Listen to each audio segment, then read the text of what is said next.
Bom, vamos a cantar o romance contrabandista, que esta perra traímos a da Espanha e de contrabando. Ah, Xara, tu sós de contrabando. Vamos então todos a cantar o romance do contrabandista que se chamava José. E agora, a perra chama-se Xara. Ah, Xara, quis cantar connosco? Sim. Ah, não quis cantar. Não quis cantar, só quis parar. Vamos a cantar, vá.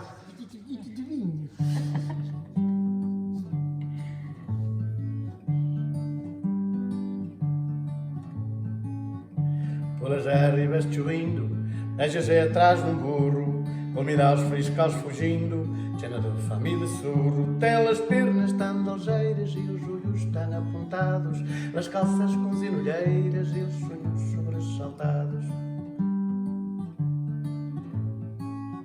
E o romance de José, contrabandista abriu, dunho de noites e até a dominador do rio.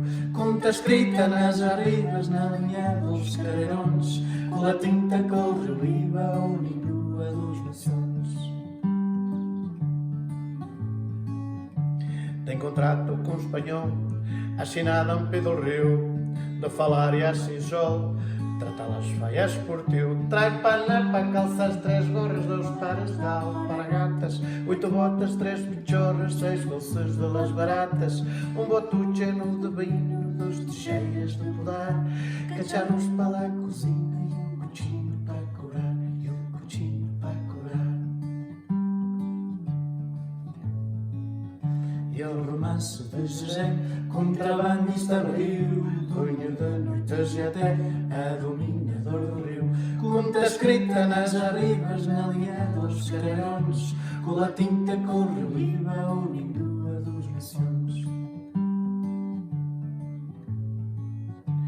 Trai panapa, calças, 3 gorras, 2 pares de alpargatas, 8 botas, 3 pichorras, 6 bolsas de las baratas, um botuche no de vinho, 2 teixeiras de podar, cacharros para a cozinha e um cuchillo para curar, cacharros para a cozinha e um cuchillo para curar.